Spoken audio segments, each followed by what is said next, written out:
Welcome back, everybody. For today's deep dive, we're going to be jumping into the world of politics and social progress. Sounds fascinating. Yeah, we're going to be using some notes and thoughts from a political science student in Israel.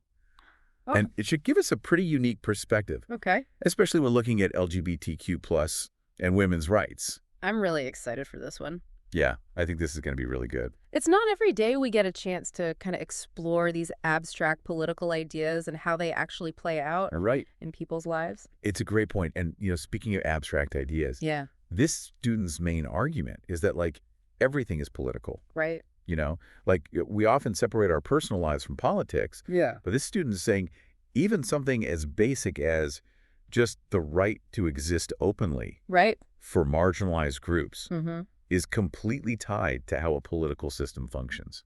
Whoa. It really gets you thinking, doesn't it? It does. We often take for granted the freedoms that we have, but those freedoms, they're the result of really specific political decisions. Right. And they could just as easily be taken away Oh, yeah. if the political winds changed. Absolutely. And this student is quick to point out that the progress we've seen, on LGBTQ plus and women's rights is largely thanks to social democratic, liberal, and progressive movements. Those movements, they didn't just appear out of thin air, though. They Yeah. were really built through years of struggle and activism. Right. Pushing back against the status quo, Yeah. advocating for equality. Big time. So, it's really important to acknowledge the historical context here. It is. It is. And to help us understand how these political decisions impact real lives, Yeah. this student uses an analogy, and I love it. Okay. They compare government spending to wait for it grocery shopping. Okay. What do you think? At first glance, that might sound a little strange. Right. But it actually makes a lot of sense when you think about it. It does. Yeah. Just like families have to decide how to spend their money based on their needs and budget. Right. Right. Governments do the same thing Exactly. with taxpayer money. Right. They have to choose what to fund, what to cut. Yep. And the choices they make reveal a lot about their priorities. Yeah, that's the heart of the student's argument. I think so, too. Just like a family that values healthy eating might spend more on their fruits and vegetables. Uh-huh. A government committed to social justice would prioritize funding for programs that support LGBTQ plus communities and women's rights. Absolutely. But that's not always what happens, is it? Right. This student argues that when conservative or reactionary political forces gain power, Mm-hmm. the focus often shifts away from those kinds of social programs. Think back to that grocery shopping analogy. Okay. If a family suddenly decides to start buying lots of luxury items, but Yeah. can't afford their basic groceries anymore, Right. that's going to have real impact on everyone in the family. It will. Yeah. Same with governments. If they start prioritizing tax cuts for corporations or increased military spending, Yeah. then they might have to cut funding for things like Mm. social services and education. Exactly. And the student points out that in Israel, Yeah. this shift in priorities often benefits certain groups like the ultra-Orthodox community, Okay. settlers, and business lobbies. Interesting. And as more resources flow to those groups, other communities, including LGBTQ folks, may be left behind. It makes you wonder then, whether having LGBTQ plus individuals in positions of power actually makes a difference. Yeah. This student brings up the fact that in Israel, both the Speaker of the Knesset and the Transportation Minister are LGBTQ plus. Okay. So is that enough? That's where it gets interesting. Okay. The student argues that just having LGBTQ people in these visible positions Mm-hmm. isn't enough. Really? They call it symbolic representation. It's like having a seat at the table but not actually being allowed to speak. Wow. Yeah. So even if there are LGBTQ plus people in the government, Right. if they're not actively using their power to make real changes, Exactly. it's not really making a difference for the community. They're calling for something they call substantive representation, Huh. which means having LGBTQ plus leaders who actually use their influence to pass laws and policies that improve the lives of LGBTQ plus people. So it makes sense. It's about making sure that representation translates into real action, not just a photo op. So what does this student suggest we do?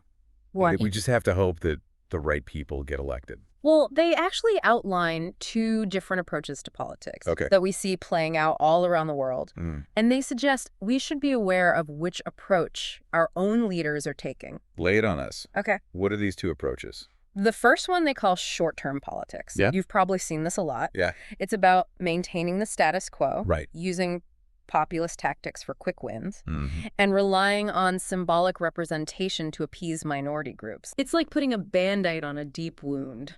Yeah. Yeah. I could see how that would be tempting for politicians who just want to get reelected. Right. But it's not going to solve the underlying problems. Exactly. And that's why they contrast it with the second approach, Okay. which is all about long-term vision. Yeah. This is where things get really exciting. I like it. It means holding elected officials accountable for actual results Mm-hmm. and demanding a long-term plan from every political party. Wow. It's about focusing on both immediate needs and long-term solutions. That's a much bigger ask. It is. It sounds like it would require a complete shift in how we think about politics. It does. Yeah. It means moving beyond just thinking about the next election cycle Right. and starting to think about the kind of world we want to live in 10, 20, even 50 years from now. And this student seems to be saying that we, the listeners, have a role to play in this. Absolutely. They're urging us to be more than just passive observers. Mm-hmm. We need to actively participate in the political process. And that means doing our research on the candidates and holding them accountable for their promises. It's a good reminder that politics isn't just something that happens to us. It's something we can actively shape. Exactly. And this student's perspective from Israel provides a powerful framework for understanding how the choices our leaders make Yes. have a direct impact on the lives of real people, Absolutely. particularly those in marginalized communities. Powerful stuff. And that's what I find so compelling about this student's analysis. Yeah. They're looking at these big, complex issues, but showing us how they connect to the everyday experiences of people in Israel. You're right. It's easy to get lost in the abstract debates about politics and ideology. Right. But this student is grounding those debates Yeah. in the lived realities of people fighting for their rights. And what's really fascinating is how their perspective from Israel can shed light on similar dynamics happening all over the world. Oh, totally. I was thinking the same thing. Read This that. isn't just about Israel. Right. It's about how political decisions impact marginalized communities everywhere. Remember that grocery shopping analogy? Oh, It good. applies to any political system where resources are limited, Mm-hmm. and choices have to be made about how to allocate them. Uh-huh. And those choices will always reflect the values and priorities of the people in power. That is such a clear way to understand it. Yeah. So are they saying that we should just give up if the wrong people are in charge? Not at all. Okay. In fact, they're issuing a challenge to all of us. Okay. Don't just settle for symbolic representation. Mm-hmm. Demand substantive change. That's a great point. Yeah. It's easy to get complacent when we see members of marginalized communities in positions of power. Right. But we need to ask, are they actually making a difference? Exactly. Are they using their influence to advocate for the needs of their communities? We can't just assume that having a seat at the table is enough. Right. We need to hold our elected officials accountable Yeah. for their actions, not just their words. So how do we do that? How can we make sure that representation translates into real tangible change? Well, this student highlights the need for long-term vision. It's not enough to focus on quick fixes or short-term gains. Right. We need to demand a sustainable plan for the future, Yeah. a roadmap for achieving equality that goes beyond just winning the next election. It sounds like we need to be asking our leaders some tough questions. Yeah. What are their specific plans for advancing LGBTQ plus and women's rights? Right. How are they allocating resources to support these communities? Exactly. What policies are they enacting to promote equality? It's about moving beyond the rhetoric and demanding concrete action. Yeah. We need to see real results, not just empty promises. You know what's striking to me is how this student is able to break down such complex ideas I know, right? in a way that makes them so accessible. Totally. The grocery shopping analogy is brilliant. I agree. It takes these abstract concepts of political ideology and resource allocation Yeah. and makes them relatable to everyday experiences. It reminds us that politics isn't some distant game played by elites. Right. It has real consequences for all of us, Yeah. especially those who are most vulnerable. And that's why it's so important to be engaged, to understand how these systems work, Yes. and to make our voices heard. We can't just sit back and passively accept the status quo. I think this student's perspective is especially relevant today, Yeah. when we're seeing a rise in conservative and reactionary movements around the world. Absolutely. It's a stark reminder that the progress we've made on LGBTQ plus and women's rights is fragile. It is. It can be eroded or even reversed Totally. if we're not vigilant. Their analysis really underscores the importance of education and critical thinking. Big time. We need to be able to see through the rhetoric, analyze the issues, Yeah. and understand how power dynamics play out. You're so right.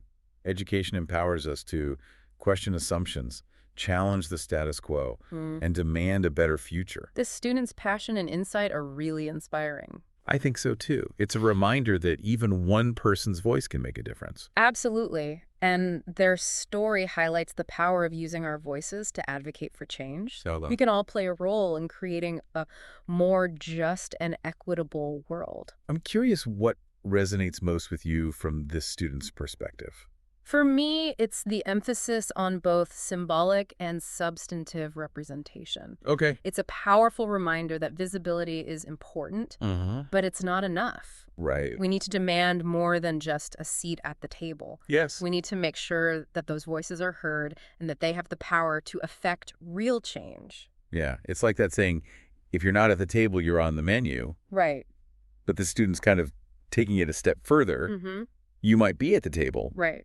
But are you being served or are you being ignored? It really makes you think about the role each of us plays in pushing for progress. Yeah. You know, it's easy to get overwhelmed by the scale of these issues, but this student's perspective reminds us that change starts with individual action. It starts with asking ourselves, what can I do in my own community to push for substantive change, to make sure LGBTQ plus people and women have a real voice and real power? Right, and it might be tempting to think, well, I'm just one person. What difference can I make? But remember, those social movements this student credits with driving progress. Yep. They started with individuals Right. who refused to accept the status quo. That's a great point. It all starts with a willingness to speak up, to challenge injustice, to demand better from our leaders. It's about educating ourselves on the issues, engaging in thoughtful conversations with our friends and family, supporting organizations, doing important work on the ground, and holding our elected officials accountable for their actions. It can feel overwhelming, Yeah. but every action, no matter how small, contributes to the larger movement for social justice. And remember, the fight for LGBTQ plus rights and women's rights is interconnected with the fight for the rights of all marginalized communities. Absolutely. It's about creating a world where everyone has the opportunity to live a life free from discrimination and oppression. This deep dive has given us a lot to think about. It really has. I'm so grateful to this political science student for sharing their insights with us. Me too. It's a reminder that we all have a role to play in creating a more just and equitable world. And it all starts with understanding the connections between politics, power, and social progress, just like the student has shown us. So to our listeners out there, we leave you with this. Yeah. What can you do, starting today, to push for substantive change in your community? Don't underestimate the power of your voice and your actions. The fight for equality is ongoing, and it requires all of us to be engaged, informed, and persistent. Well said. Together, we can make a difference. Thanks for joining us on this deep dive. It was great. Until next time, keep learning, keep questioning, and keep pushing for a better world.